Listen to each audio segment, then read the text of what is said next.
नमस्कार, मी विशाल गोसावी. आपण बघत आहात प्रबंधभूमी न्यूज. प्रबंधभूमीच्या बातमीपत्रात मी आपले स्वागत करतो. आता बघूया बातम्या विस्तारानं. लोकसभा निवडणुकीच्या पार्श्वभूमीवर धुळे लोकसभा मतदारसंघातील भारतीय जनता पक्षाचे अधिकृत उमेदवार डॉक्टर सुभाषबाबा भामरे यांचा टेहरे दौरा संपन्न झाला.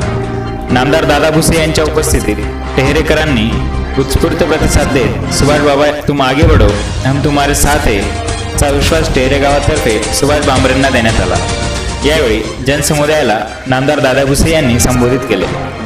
या सर्व गोष्टी घेऊन आपल्याला जनतेच्या बरोबर त्या ठिकाणी जायचं आहे. या सभेच्या निमित्ताने मी आपल्याला सगळ्यांना विनंती करणार आहे, ही सभा, ही निवडणूक एक निर्णायक निवडणूक असणार आहे. जगाच्या पाठीवर आपल्या या भारत देशाचं नाव ज्यांनी उंच केलं, भारताचा नावलौकिक मोठा केला, या माननीय पंतप्रधान नरेंद्र मोदी साहेबांना परत एकदा पंतप्रधानपदी आरूढ करण्याच्या दृष्टिकोनातून आपल्याला त्या ठिकाणी मतदान करायचं.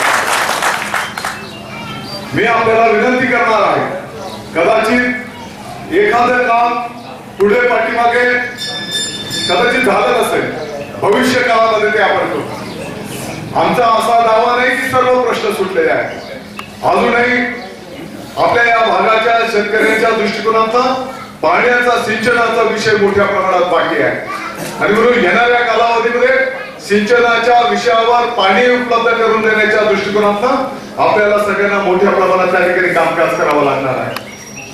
आपल्या हातामध्ये स्थानिक पातळीवरच्या जेवढ्या गोष्टी करणं शक्य होतं, मग त्याच्यामध्ये मोसम गिरणा नदीवर बंधारे बांधणं, नदी नाले खुलीकरण करणं, जेवढं शक्य होईल तेवढं काम करण्याचा आपण प्रामाणिकपणे त्या ठिकाणी प्रयत्न केलेला आहे. अनेक कामं आपली मार्गी लागली, अनेक गोरगरिबांचे पगार आपण मंजूर केले आणि महाराष्ट्र शासनाच्या गाव विकास डिपार्टमेंटच्या माध्यमातून, माननीय मुख्यमंत्री महोदयाच्या माध्यमातून या राज्यामध्ये क्रांतिकारी निर्णय झाला. अतिक्रमण नियमित करण्याच्या संदर्भातला मला वाटतं की लाखो लोकांना, लाखो कुटुंबांना अतिक्रमणाची जी घरांची जागा होती ती विनामूल्य त्यांच्या नावावर करून देण्याचा निर्णय त्या ठिकाणी महाराष्ट्र शासनाच्या माध्यमातून झालेला आहे. आणि म्हणून ह्या सर्व गोष्टी घेऊन अनेक गावांमध्ये कदाचित पुढच्या महिन्यामध्ये गुरांच्या चाऱ्याची परिस्थिती गंभीर होणार आहे आणि म्हणून या सर्व गोष्टीचं नियोजन आपण त्या ठिकाणी केलेलं आहे. पिण्याचं पाणी कमी पडणार नाही, गुरांच्यासाठी चारा पण कमी पडणार नाही. शासन पातळीवरनं त्याचंही नियोजन आपण त्या ठिकाणी केलेलं आहे. आम्हाला याही गोष्टीची जाणीव आहे की काही शेतकऱ्यांना अद्याप, जे शेतकरी कर्जमाफीपासून वंचित राहिलेले आहेत, त्यांना सुद्धा कर्जमाफीचा लाभ त्या ठिकाणी मिळाला पाहिजे, ही विनंती उद्धवजी ठाकरे साहेबांनी त्या ठिकाणी केलेली आहे. आणि म्हणून येणाऱ्या कालावधीमध्ये, कारण अजून 7-8 महिने आपल्या महाराष्ट्र सरकारचे, युती सरकारचे त्या ठिकाणी आहेत आणि म्हणून कमी अधिक प्रमाणात होईना, परंतु अनेक प्रश्न आपल्या त्या ठिकाणी मार्गी लागतील. या प्रचार सभेला त्यांची प्रमुख उपस्थिती आहे, त्यांचं चांगलं मार्गदर्शन झालं. ते सगळ्या आपल्या सगळ्यांचे लाडके नेते माननीय नामदार दादासाहेब भुसे, त्याचप्रमाणे भारतीय जनता पक्षाचे ज्येष्ठ नेते नानासाहेब सुरेश निकम, आदरणीय दादासाहेब जाधव, केदारजी पवार, दिलीप पाटील, युवाराणा पाटील, अल्ताफ खान, हरिप्रसाद गुप्ता, श्रीकांत शेवाळे, अरुण मौली, संजय जगन्नाथ निकम, कचेसर लकीगेल, समाधान हिरे, सन्मान्य व्यासपीठ समोर बसलेले तरुण मित्रांनो, अगदी विधानसभेची निवडणूक नाहीये, ही निवडणूक आहे देशाचं भवितव्य ठरवणारी. ही निवडणूक आहे की या देशाचा पंतप्रधान कोण व्हावं. ही निवडणूक आहे या तरुणांच्या भवितव्याची. ही निवडणूक आहे देशाच्या सुरक्षतेची आणि म्हणून ही निवडणूक आहे देशाच्या अस्मितेची. आणि म्हणून मान्य उद्धव साहेब ठाकरे आणि महाराष्ट्राचे मुख्यमंत्री या दोघांनी ठरवलं की देश देव धर्मासाठी युतीतनं आपल्याला एकत्र यायचं आहे आणि महाराष्ट्रातल्या सगळ्या जागा युतीच्या माध्यमातून लढवायच्या. 2014ला आपण मला आशीर्वाद दिला, खासदार म्हणून दिल्लीला पाठवलं आपल्याच आशीर्वादाच्या बळावर मी मंत्रिपद झालो. आणि म्हणून ठरवलं की या मालेगाव तालुक्याच्या उपकारातनं तर काही होऊ शकत नाही, पण या तालुक्याच्या विकासासाठी जेवढं काही करता येईल तेवढं करायचं प्रामाणिक प्रयत्न केलेला आहे. आपल्या सुदैवाने 2 मंत्री आपल्याबरोबर आहेत. आदरणीय दादासाहेब भुसे राज्याच्या माध्यमातून काम करतात. मी केंद्रात आहे. दादा साहेबांच्या माध्यमातून ग्रामविकास खात्यातनं कधी नव्हे एवढा पैसा या तालुक्यात आलेला आहे. आणि आपला खासदार म्हणून या मतदारसंघातील सिंचनाचा प्रश्न केंद्रबिंदू मानला नाही. मी जास्त विस्तारात जाणार नाही. भरपूर गावं आहेत. आपल्याला सगळ्यांचा विनंती आहे की दाभाडीच्या सभेला आपण या. आणि तिथं विस्ताराने मला आज सायंकाळी आहे आणि तिथं विस्ताराने सगळी भूमिका मांडायची की तुम्ही मला संधी दिली आणि तुमच्या खासदार म्हणून काय कामं केले ते आपल्यासमोर मांडणं फार महत्वाचं आहे. सिंचनाचे सगळे प्रकल्प मी जवळजवळ म्हणजे धुळे तालुका आणि चिंचोळ्या तालुक्याचे 2 मोठे प्रकल्प पूर्ण करण्यात यशस्वी झालो. सुरवाडे जांभर कानोली उपसा सिंचन योजनासाठी 200 गावांचा पिण्याच्या पाण्याचा आणि शेतीचा पाण्याचा प्रश्न सुटणार आहे. त्याच्यासाठी 2,500 कोटी रुपये आणले. अक्कलपाड्यासाठी 550 कोटी रुपये आणले. सगळ्यांना तालुक्याचे सिंचनाचे सगळे प्रश्न सोडवले. आणि दुर्दैवाने आपल्या मालेगाव तालुक्याला पाण्याचा स्रोत नाही.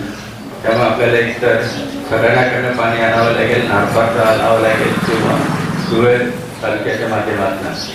ती भूमिका मी विस्ताराने मांडेल. मनमाड इंदूर असेल त्याच्यासाठी 9,000 कोटी, 2,500 कोटी सुरवाडे जामपूरसाठी 6 राष्ट्रीय महामार्ग दराने मंजूर करून घेतले. अशा रीतीने 25,000 कोटीचा निधी आपल्या आशीर्वादाने या मतदारसंघात आणू शकलो. जोग्याजवळ मोठा कारखाना येतो त्याच्या माध्यमातून या भागातील तरुणांना 6,000 तरुणांना नोकरी मिळेल. माझं कामच हे असतं की दिल्लीहून निधी आणायचा, मग पुढे प्रकल्प आणायचा आणि त्याच्यात आपल्या आशीर्वादाने मी यशस्वी झालो हे नम्रपणे नमूद करतो.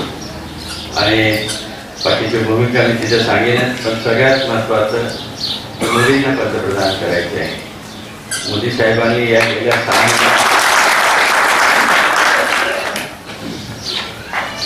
सर्जिकल स्ट्राईकच्या माध्यमातून भारताला जो सन्मान मिळवून दिला, पाकिस्तानचा बदला घेतला, या सगळ्या गोष्टी लक्षात घेता आपल्याला सक्षम नेतृत्वाची गरज आहे.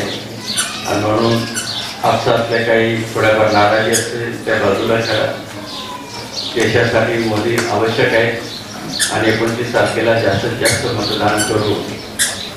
2014ला जो आशीर्वाद आपण दिला तोच आशीर्वाद 2019ला द्या अशी नम्र विनंती करून माझी गोष्ट करतो. आणि दादाभाऊंच्या माध्यमातून या तालुक्यात असंख्य बंधारे बांधले गेलेले आहेत. त्यांच्या खांद्याला मीही काही कामं करायचा प्रयत्न करतोय. गिरणार नदी गेले ते बंधारा बांधण्यासाठी NOC दादाभाऊंनी प्रचंड कामं केलेले आहेत. खासदारच्या माध्यमातून मी प्रत्येक गावात पोचायचा प्रयत्न केलेला आहे आणि त्याच्यामुळे तुम्ही जो आशीर्वाद दिला आहे त्याला न्याय द्यायची भूमिका मी पार पाडलेली आहे आणि म्हणून पुनश्च आशीर्वाद मागायला आपल्याकडे आलेले. अतिशय सुवर्ण योगाने दुग्ध शर्करा योग रामनवमीच्या निमित्ताने रामाच्या मंदिरासमोर या ठिकाणी आपले भारतीय जनता पार्टी शिवसेना रिपाईचे उमेदवार माननीय नामदार डॉक्टर सुभाषजी भामरे, त्याचबरोबर आपले लोकप्रिय मंत्री महोदय नाशिक जिल्ह्याचे पंचप्राण, त्याचबरोबर धुळ्याचे पालकमंत्री माननीय दादाभाऊ भुसे साहेब, त्याचबरोबर उपस्थित सर्व आपल्या गावातील माननीय सरपंच, तंटामुक्तीचे अध्यक्ष धर्माबापू, धर्मानाना, अंबुदादा, पवार साहेब, पाटील सर, सर्व उपस्थित माझ्या समोर उपस्थित सर्व ज्येष्ठ मंडळी. खरं तर बहुतेक योजना अशा आहेत की ते आपल्याला माहिती नाही आणि बाबांना सुद्धा माहित नाही. माननीय दादाभाऊ भुसे यांच्या मार्गदर्शनाखाली 12 गाव जे धरण आहे त्या धरणावर 22 TMC पाणी त्या ठिकाणी होतं. तर त्या 22 क्युसेस त्या 22 क्युसेसचं या 12 गावांना पाणी पुरत नव्हतं. म्हणून माननीय मंत्री महोदय दादाभाऊ भुसे यांनी दाभाडी हे गाव तळवाड्या डॅमवर टाकलं.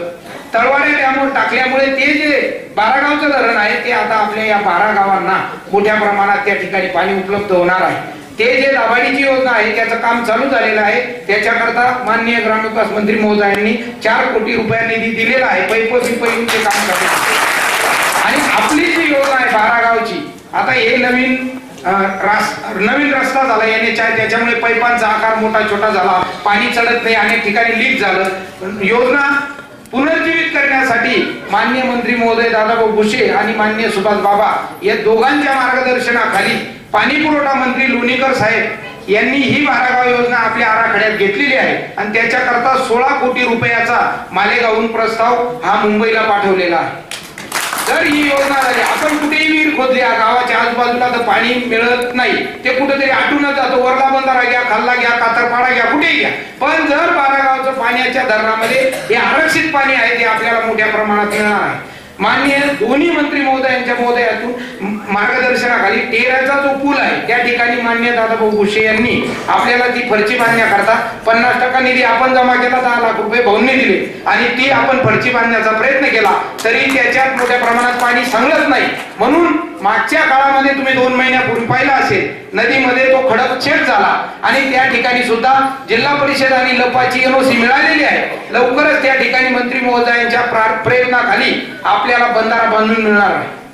त्याच्यानंतर आपले यंगडी नाला जो आहे तो पाटण्या बंधाऱ्यातून पाटण्याचा जो पाट आहे त्या पाटण्याच्या पाटातून यंगडी नाल्याला पाटण्याजवळ पाणी टाकलं जाणार आहे आणि संपूर्ण तळापासून खालपर्यंत यंगडीमध्ये हे पाटाचं पाणी आल्याने तो सुद्धा भाग परत जिवंत होणार आहे. असे अनेक कामं आहेत. आपलं जे सपाटीकरण केलेलं आहे गावाच्या बाजूला माननीय मंत्री महोदयांच्या मार्गदर्शनाखाली त्या ठिकाणी 76 लाख रुपये मंजूर आहे.